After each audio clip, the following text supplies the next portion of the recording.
Welcome to search science class. Dear students, क्या हाल है। तो आज हम लोग ग्रेविटेशन चैप्टर का फोर्थ लेक्चर मतलब आज हम लोग पिछली क्लास में हमने बात किया था एक्सेलरेशन ड्यू टू ग्रेविटी के बारे में और फ्री फॉल के बारे में। आई होप कि आपको समझ में आया होगा। और आज का जो लेक्चर हमारा उसमें हम लोग बात करेंगे कि जी यानी कैपिटल जी और स्मॉल जी में क्या डिफरेंस है, क्या रिलेशन है। ये पेपर में आता है अक्सर कि derive the relation between capital G and small g. Clear है। तो capital G and small g में हम लोग रिलेशन डिराइव करेंगे आज। ठीक है।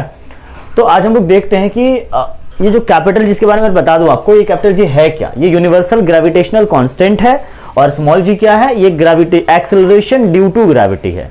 इनके बीच में रिलेशन क्या है, आज हम लोग बात करेंगे रिलेशन के बारे में। ठीक है।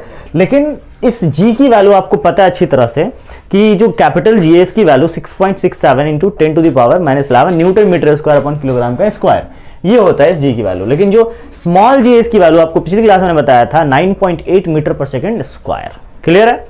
चलो, तो ये जी हमारा कांस्टेंट है तो इसकी वैल्यू कभी वैरी नहीं करेगी, पर जो ये वाला जी है हमारा यानी स्मॉल जी है, ये इसकी वैल्यू हमेशा वैरी करती है। ठीक है। यानी कि मैंने बताया था आपको किस तरह से वैरी करती है प्लेस टू प्लेस। ठीक है। अर्थ पर भी, अर्थ के ऊपर जाने से भी और अर्थ के नीचे जाने से भी सेंटर पे जी की वैल्यू 0 होती है। आज इनके रिलेशन के बारे में बात करेंगे, तो जरा देखना ध्यान से जरा प्लीज। ठीक है। रिलेशन कैसे डिराइव करते हैं हम लोग। देखो, ये मान लो ये हमारा अर्थ है। ठीक है। ये हमारा क्या है, अर्थ। ठीक। अर्थ का ये सेंटर है। अच्छा, अर्थ का ये सेंटर है। यहाँ पर कोई ऑब्जेक्ट रखा हुआ है। यहाँ पर क्या है, कोई ऑब्जेक्ट रखा हुआ जिसका मास क्या है, m है। अर्थ का मास हम लोग कंसिडर कर लेते हैं कैपिटल M। ठीक है। क्लियर है। अच्छा, ये क्या है, ये क्या है, ये रेडियस है। अर्थ का क्या है, ये रेडियस है। मैं आपसे पूछूं अर्थ से इस ऑब्जेक्ट की डिस्टेंस कितनी है, तो रेडियस से इसकी डिस्टेंस r होती है। ठीक है। Capital R। ठीक है। चलो, अब हम लोग जरा इसके लिए यानी कि इस अर्थ और इस ऑब्जेक्ट के लिए according to universal law of gravitation जो फॉर्मूला डिराइव किया था हमने, फोर्स का formula F equals to G m1 m2, इसको m1 मान लेते हैं, इसको m2 मान लेते हैं। तो m1 यानी कैपिटल M, m2 यानी स्मॉल m अपॉन में d स्क्वायर, वहां पर था डिस्टेंस का स्क्वायर। इनके बीच की डिस्टेंस कितनी है, r, तो कैपिटल R का स्क्वायर कर देते हैं। ठीक है। अच्छा, अब मैं आपसे कहूं कि अर्थ इस ऑब्जेक्ट को किस फोर्स से अपनी तरफ खींच रहा है, तो आपको पता है अर्थ जो इस ऑब्जेक्ट पर फोर्स लगा रहा है, तो फोर्स का नॉर्मल फॉर्मूला हम लोगों ने पढ़ा था न्यूटन सेकंड लॉ में, F इक्वल्स टू ma। याद होगा आपको, F इक्वल्स टू ma। ठीक है। लेकिन जब अर्थ के केस की बात होती है तो ये एक्सेलरेशन जो हमारा a वो g में कन्वर्ट हो जाता है, यानी कि स्मॉल g में, यानी कि एक्सेलरेशन ड्यू टू ग्रेविटी में। ये भी एक्सेलरेशन, ये भी एक्सेलरेशन। बट अब जो अर्थ की जब बात आती है तो हम लोग स्मॉल जी का यूज करते हैं यहां पर। तो इस f की जगह पर, ये भी f का फॉर्मूला m होता है, इस f की जगह में मैं चाहूं तो लिख सकता हूं m इंटू में g। कोई प्रॉब्लम, इस a की जगह हमने g लगा दिया, बस दैट्स इट। फोर्स का फॉर्मूला यही होता है। अर्थ इस ऑब्जेक्ट को इसी फोर्स से नीचे की तरफ खींच रहा है। ठीक है। mg के से equals to capital G as it is रहेगा, capital M small m upon में r स्क्वायर। अच्छा, एक बात बताओ, ये हमारा स्मॉल m है, ये हमारा स्मॉल m। अच्छा, ये दोनों इस छोटे ऑब्जेक्ट का ही तो मास है। ठीक है। मैं इसको चाहूं तो इस m को और इसको नीचे ले जा सकता हूं, इस m को क्रॉस मल्टीप्लाई करके नीचे ले जा सकता हूं। तो यहां पर हो जाएगा G equals to capital G capital M small m upon में r स्क्वायर, और ये m कहां आ जाएगा, नीचे m से m कैंसिल आउट।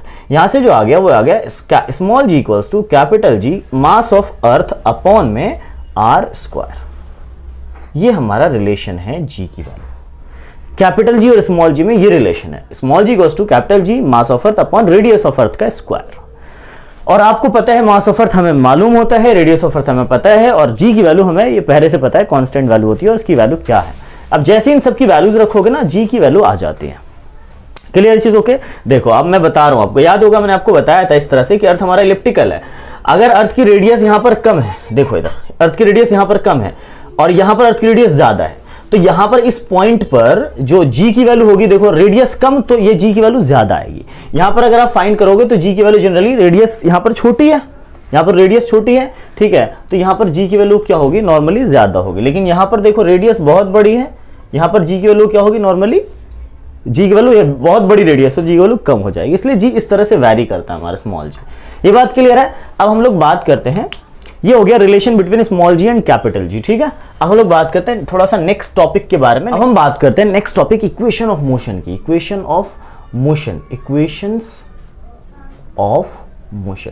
देखो, इक्वेशन ऑफ मोशन तो आपने पढ़ा था, पर ये फ्री फॉल के केस में इस इक्वेशन का क्या कन्वर्ट हो जाता है, कैसे चेंज आते हैं। तो equation of motion in free fall, किस केस में हम लोग पढ़ रहे हैं, in free fall, right, in free fall acceleration, sorry gravitation के केस में जो इक्वेशन ऑफ मोशन वो कैसे कन्वर्ट होता है, देखना जरा ध्यान से प्लीज। नॉर्मली मैं इधर लिखूंगा जो अपने मोशन में पढ़ा था, मैं इधर लिखूंगा जो अपने मोशन में पढ़ा था, जब इधर लिखूंगा मैं जो अभी हम लोग पढ़ने वाले हैं equation of motion free fall के केस में। तो v इक्वल्स टू पढ़ा था आपने u प्लस at, याद होगा आप लोगों को। अच्छा, उसके बाद एक s इक्वल्स टू पढ़ा था आपने, ये फर्स्ट इक्वेशन ऑफ मोशन था, ये सेकंड इक्वेशन ऑफ मोशन है, ut plus half at square. और ये हमने पढ़ा था v square minus u square equals to 2as, ये हमने पढ़ा था, याद होगा सबको, ठीक है। ये हमारा स्क्वायर है, क्लियर है। ये तो हमने पहले पढ़ा था, लेकिन अब जो है यहां पर थोड़ा सा चेंज आएगा, ठीक है। क्या आएगा चेंज, कि जहां जहां a यूज हो रहा है वहां वहां g यूज होगा, स्मॉल g, और जहां जहां s यूज हो रहा है वहां वहां h यूज करो, बाकी इक्वेशन वैसे ही होंगे। तो जरा देखो आप फ्री फॉल की, ये तो हो गया नॉर्मल, ये तो नॉर्मल फॉर्म है, नॉर्मल फॉर्म कब, जो हमने पढ़ा था, ठीक है। अब ये हमारा फ्री फॉल के केस में, ग्रेविटेशन के केस में यही कैसा बन जाता है, अब देखो v equals to u plus gt पहला, ठीक है। दूसरा आ गया हमारा s, अब s की जगह पे s नहीं लिखना, देखो ये गलती नहीं करनी, आपको क्या करना है, h लेना है, h equals to ut plus half at square, और v स्क्वायर, अच्छा एक जगह क्या यूज करना है, g यूज करना है, देखो यहां पर, ठीक है, ओके, g यूज करना है, हाफ gt स्क्वायर। और उसके बाद क्या करना है हमें, इस वाले third equation of motion, v square minus u square equals to 2gh। अच्छा, इसमें क्या ध्यान रखना है, ये फर्स्ट सेकंड थर्ड इक्वेशन हो गया हमारा, इसमें किन बातों का ध्यान रखना है, थोड़ा देखना जरा ध्यान से। इसमें क्या है कि इसमें आपको ये ध्यान रखना है कि जो g की वैल्यू है ना, g की वैल्यू अगर वो अर्थ के आप ऊपर जाते हो, अर्थ के ऊपर की तरफ मोशन किसी बॉडी का हो रहा है, अर्थ के ऊपर की तरफ मोशन हो रहा है, तो g की जो वैल्यू, अगर ऊपर की तरफ मोशन हो रहा है तो g की वैल्यू होगी नेगेटिव, और अर्थ की तरफ अगर मोशन कर रहे हो तो g की वैल्यू होगी पॉजिटिव। ये ध्यान रखना है, ठीक है, ये चीज ध्यान रखना है कि अगर अर्थ के अपवर्ड जा रहे हो, ये ऐसा डायग्राम से दिखा सकते हैं, अपवर्ड जा रहे हो जी की वैल्यू नेगेटिव, और डाउनवर्ड आ रहे हो टुवर्ड्स अर्थ आ रहे हो तो जी की वैल्यू पॉजिटिव लेनी है, ये बात ध्यान हो। तो जैसे जैसे हमारा जो सिचुएशन होगा क्वेश्चन के अंदर, न्यूमेरिकल क्वेश्चंस के अंदर, उस हिसाब से हम अपना जो फॉर्मूला हम कन्वर्ट करेंगे। जैसे फॉर एग्जांपल एक पत्थर को ऊपर से नीचे गिराया जा रहा है, तो यहाँ पर जी की वैल्यू हम लोग प्लस रख करके ही सॉल्व करेंगे, और अगर कहीं पर नीचे से ऊपर फेंकने की बात की जा रही है तो हम लोग वहां पर जी की वैल्यू क्या रखेंगे, माइनस रखेंगे, ठीक है, जिस तरह से आपको दिख रहा होगा इसमें। आई होप कि आपको ये समझ में आ गया होगा कि इक्वेशन ऑफ मोशंस क्या होते हैं, ठीक है, नॉर्मली ग्रेविटेशन के केस में। और आपको इससे पहले जनरली हमने आपको बताया है कि relation between capital G and small g बहुत ही इंपॉर्टेंट टॉपिक है, अच्छे से देखिएगा इसको, ताकि आपके समझ में एक एक टॉपिक में छोटे छोटे टॉपिक उठा रहा हूं, ताकि आपको एक एक बात क्लियर हो सके, एक एक चीज क्लियर हो सके, और एग्जाम में आपको ये ना लगे कि हमने कुछ नहीं पढ़ रखा है, ठीक है। आपके अंदर कॉन्सेप्ट होगा ना, फिर आप आराम से रिवीजन भी करोगे, आपको एक हफ्ते 10 दिन में रिवीजन हो जाएगा अच्छे से पूरे एनसीईआरटी का, ठीक है। 10-15 दिन लगेंगे आपको अच्छे से रिवीजन करने में, अगर आपको नोट्स तैयार है पहले से, आपने कॉन्सेप्ट पहले से ले रखा है तो, ठीक है। आई होप कि आपको समझ में आया होगा। अगर आपको अच्छा लगा हो तो लाइक कमेंट शेयर कर सकते हैं, और अगर आप नए हो इस चैनल पर तो जल्दी से सब्सक्राइब कर लो, ताकि आपको आने, और बेल आइकन प्रेस कर लो ताकि आने वाली वीडियो आपको नोटिफिकेशन उसका मिलता रहेगा।